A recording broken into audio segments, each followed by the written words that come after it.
Welcome to Travel in 20, your weekly passport to travelling like a pro. I'm Jacqui Felgate, and each week I'll be joined by travel insiders to uncover their top tips in just 20 minutes. This episode is brought to you in partnership with Virgin Voyages. Today we're setting sail to discover what first-time cruisers can expect on their inaugural voyage, and I'm joined by Sharon Hando from Virgin Voyages. Sharon, hi. Hi, Jacqui. It's so good to be here. It's so good to have you because you have been cruising more than 150 times, and I just think that is remarkable. I did start cruising at a very young age. My mum was actually in the travel industry and she dragged me along initially, but it was great. I think initially it was to just palm me off to kids' club so that they could have a really good time on holidays and I didn't get in the road. But I fell in love with it from the get-go. There is no one more qualified to talk about this then. So what is it that you love? You say you fell in love with cruising, but what is it, especially for someone who's never cruised before? Well, it's certainly evolved from the initial days of cruising. Like my very first cruise was actually on the Love Boat.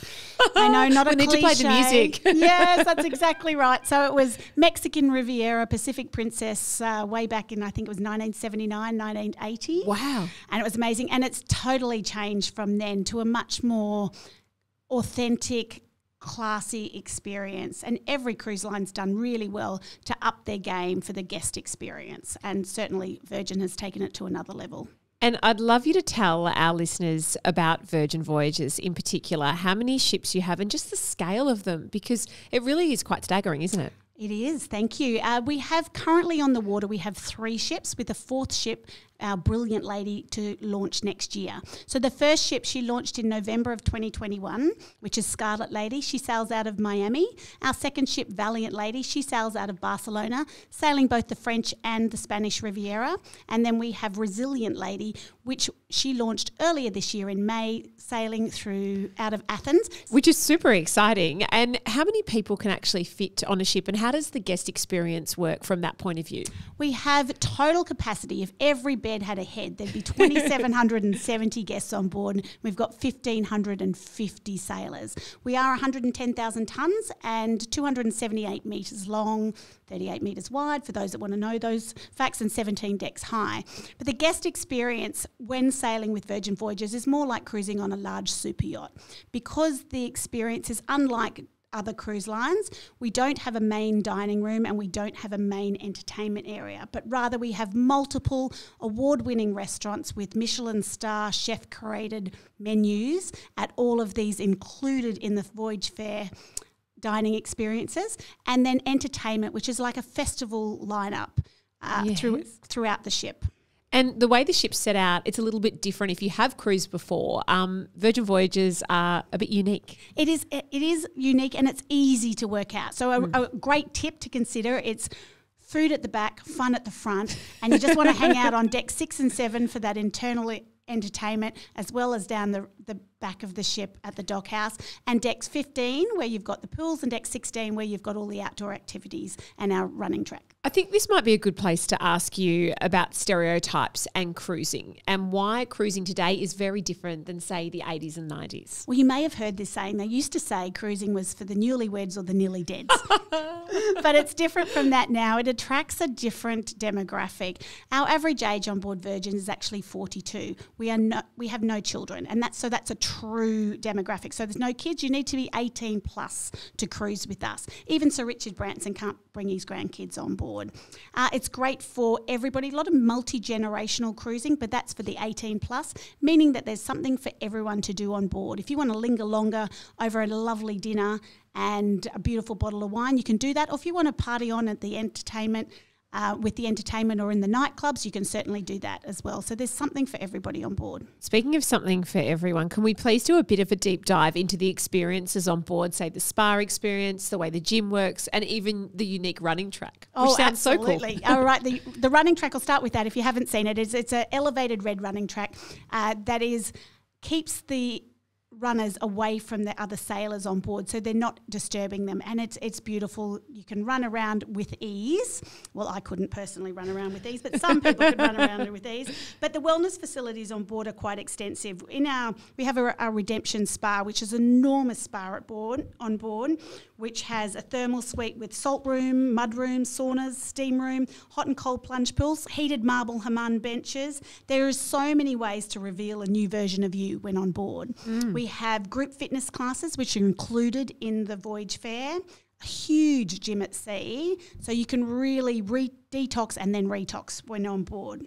Oh, I love that too. And I think one of the interesting things as well is the price point here, because when you go cruising, there's always these added extras that end up maybe blowing out your budget. But with this one, things like tips are included. And I think that's a great thing to sort of highlight as well. Absolutely. That is one of the things that are included. If you go to a spa experience on board and they've got a certain cost, normally on other cruise lines they'll add the gratuity on top of that. All of our gratuities down to that are included, so that's another difference. We have all of the tips are included for all of the crew, so there's no one hanging outside your cabin on that last day waiting for that white envelope to get their tip. It's included, and I think that it really affects the experience you have on board as well. Everybody's already been paid up front, they're paid well, and as Sir Richard Branson says all the time, if you treat your staff well, that will filter down to the guest experience, and it's never a truer word than when you're on board and sailing with Virgin Voyages. So we are really included. Not only do we include all of the gratuities, but we'll include Wi-Fi. And what's the point of having such a beautiful ship if you can't actually share it with your friends on social media so straight jealous. away? Yes. All of the dining experiences, that's all included, and it's all freshly made to order food. We've got those 6 restaurants where I mentioned already. 6 restaurants, yeah. Beautiful Michelin-star chef curated menus. Each restaurant has its own kitchen and its own head chef. So the food is phenomenal with different variations, where it's upscale Mexican, our test kitchen, a vegetarian forward restaurant.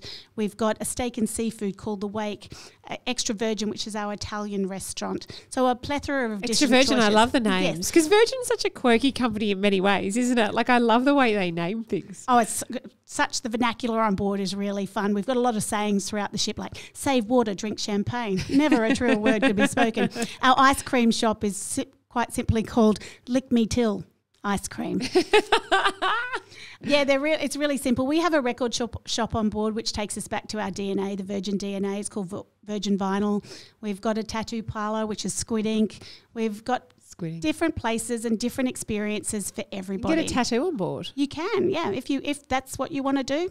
So I don't, but I'm sure many people do. Either, but that's okay. But so where are we going when we're on board? What are some of the destinations that we can go to? And interestingly, you're just starting to do Australia and New Zealand. Yes, if I talk about Australia first, remember our Mermaiden, which is our unique name for each of our firsts in a destination, is cruising out of Melbourne and she's cruising down into Tasmania. So we're going to Hobart and Burnie. Then we've got a plethora of different experiences doing the similar itinerary throughout the season through to March. We've got a couple of New Zealand itineraries in there as well to choose from. Then the ship will head back towards Athens, where she's home ports, and she'll cruise the Greek islands and also up the Croatian coast. And it's a lovely way, cruising, I think, to get to know a place and to know if it's somewhere you would like to go back to in the future too.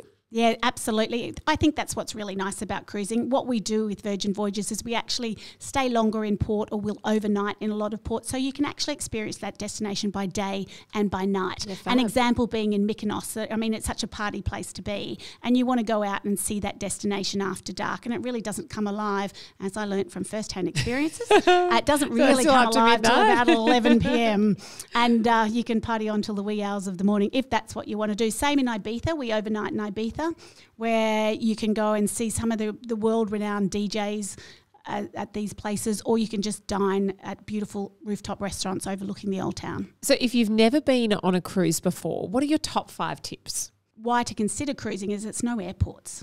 And airports at the moment, they just add so much time to stress. And stress, absolutely, to the whole experience.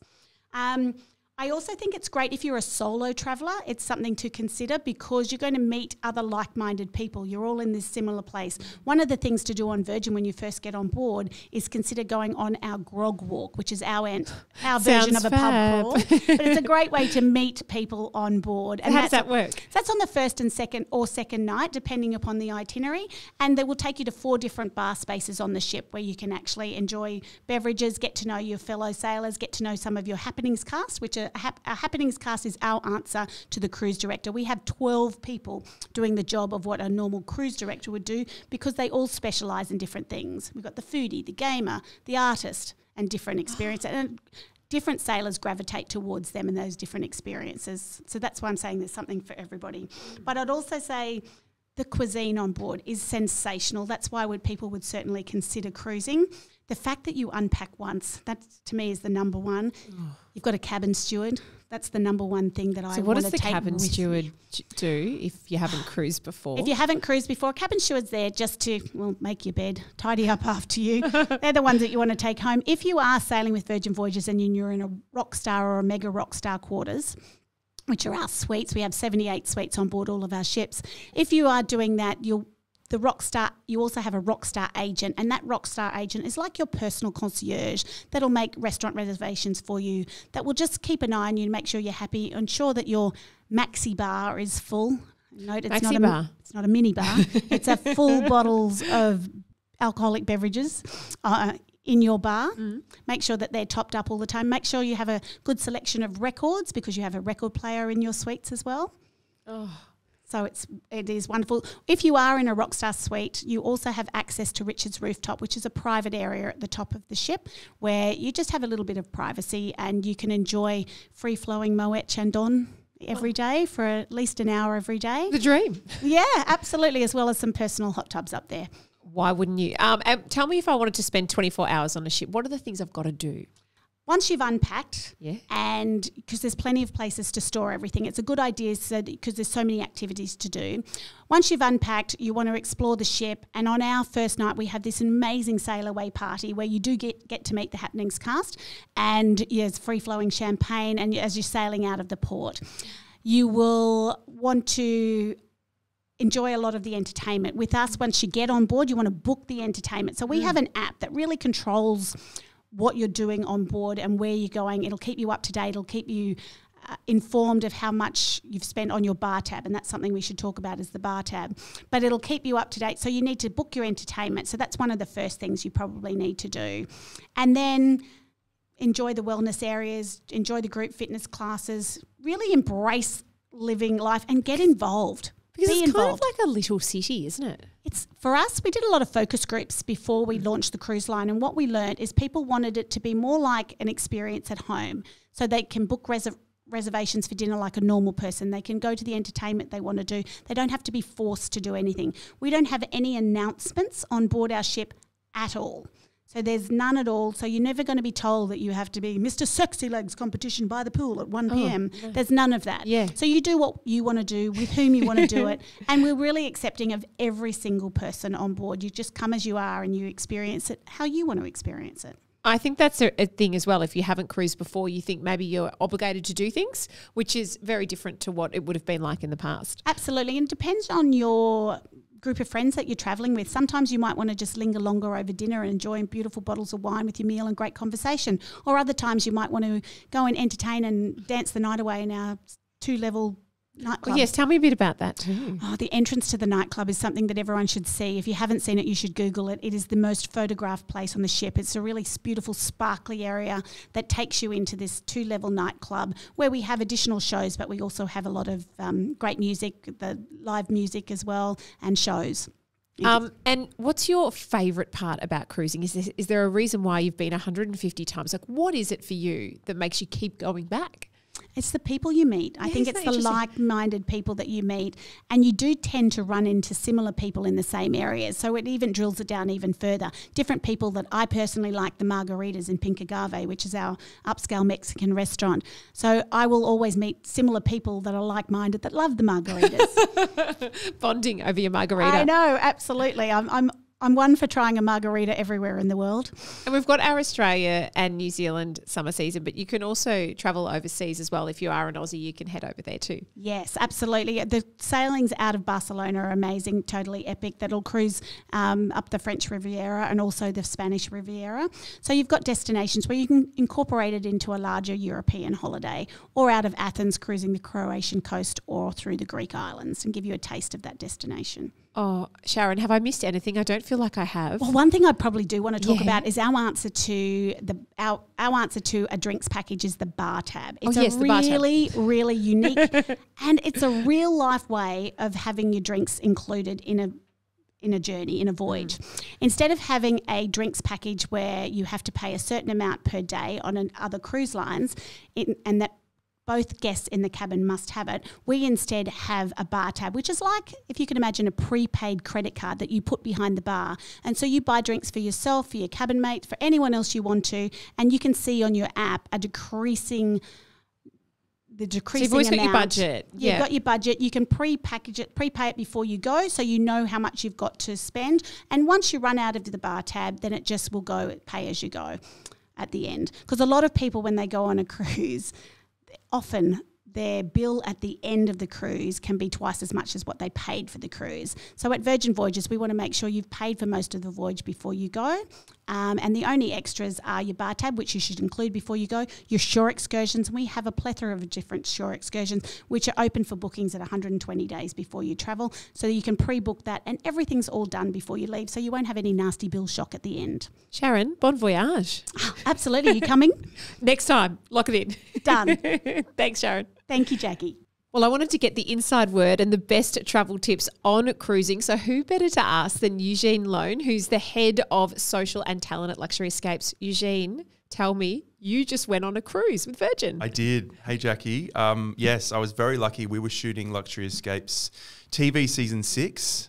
Shameless plug, it's available on Foxtel, Channel 10 and Binge to watch. Don't miss it. But we were over there shooting that in July this year, actually, with the lovely Nat Bassingthwaite and Matt Leneves. For those that aren't familiar with Matt, he is Dr. Patrick on Offspring. So I think a lot of listeners would recognise that name. Yes. So we set sail, that actual sailing starts from Barcelona and it goes all the way back around to Barcelona. So follows the Mediterranean, which is such a stunning part of the world. So how many days? That is a 7-day cruise. And so we boarded in Toulon in France, which was stunning, a part of France I'd never actually seen before. I think that the first thing that really struck me about this cruise is I've actually never been on a cruise before and had been hesitant, I guess, in my life because I sort of had misconceptions on what cruising was. Well, we spoke about that with Sharon and how, in the 80s or 90s, it was there was a certain reputation of cruising and how different it actually is now. Yeah, for sure. And I think it's nice that stereotype is being broken at the moment. And, I was actually kind of quietly excited to check it out and trepidatious at the same time. I am a person that gets a little bit seasick at times as well. Same. So I was a bit hesitant about that. But it was totally fine. Yep. Totally fine. And the size of the ship, once you see the ship, you're like, oh, I'm not going to get sick on that. It's basically a floating city. It's so big and there's so much to do on there. So where did you go? So you went Barcelona. Where did you stop off? So we went through France, Greece, Italy, and then back into Spain, into Barcelona. So many amazing stops. And one thing I loved about cruising is you can genuinely wake up in a new city every day. No airports, no packing bags, no stress. I don't have kids, but I would imagine, this is a kid-free cruise. But, on other cruises, if you've got kids. Yeah, exactly. It just makes life so much easier when you can go from one city to the next, fall asleep and you're there.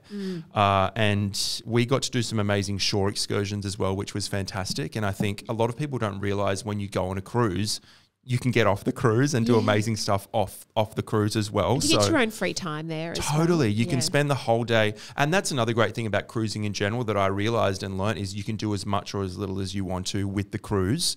So you can stay on that cruise the whole time, not leave your room and do that. Or you can go and be involved in all of the activities on board. Or you can go and do the amazing excursions and they can also be pre-planned or free-flowing as well. So you can kind of do your own thing offshore.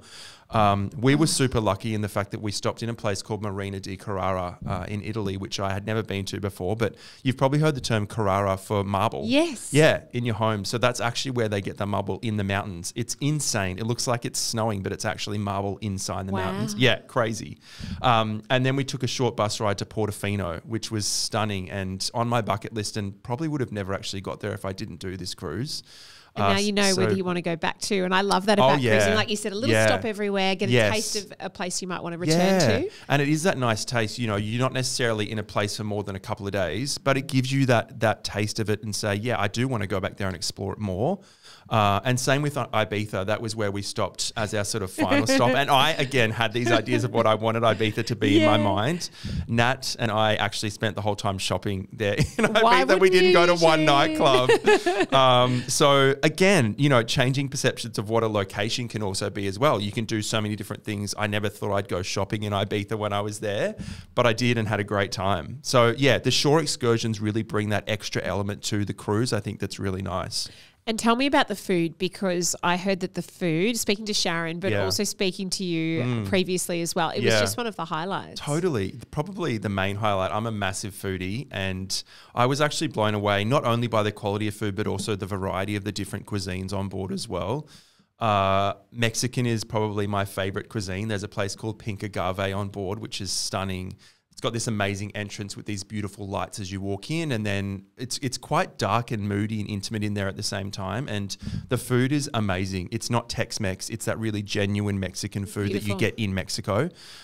Beautiful cocktails, margaritas. That was probably my highlight cuisine-wise. But then there's also the galley, which is, it might sound like it's a bit of a basic option, but for me, it was my everyday staple. It's where you go and get a bit of everything. And it's a la carte, so you can go and choose whatever you want from there, and it's fresh for you. You're not eating at a buffet. It's all the fresh food prepared there for you as you want to eat it.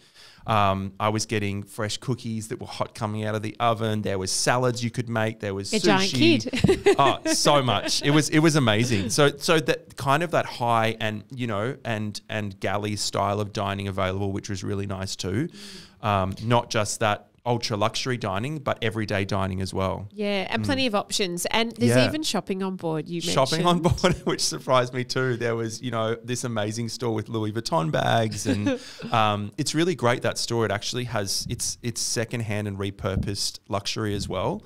So it's not just brand new luxury, it's pre-loved luxury, which I think is really cool. Yeah. There's clothing shops. There's actually a tattoo parlour on board as well, which I didn't know would be there.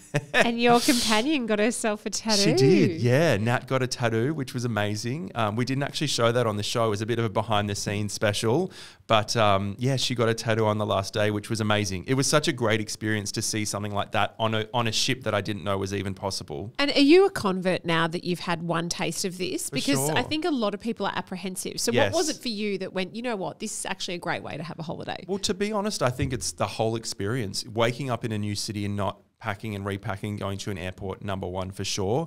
But then the food was so amazing and, such variety that I really loved it. Entertainment on board was amazing as well. Tell me about the nightclub. Oh, amazing. So I need to show you a photo so you can actually visually see it. But as you walk into this 2-level nightclub, it's this giant mirrored room filled with sparkles. It's kind of hard to explain how amazing it is, but I think it must be the most photographed place on the ship because it's just so visual and incredible. And you walk in and you just have this incredible 2-level nightclub before you. But we also found out you could do fitness classes in the nightclub as well. They have this Richard Simmons 80s style workout. Yeah, so good.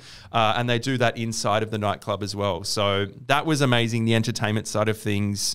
I consider myself fairly well traveled, especially, in this job. Being fortunate to work at Luxury Escapes and, shooting the TV show and stuff like that. And experiences like this where you can do it all in one is really unique.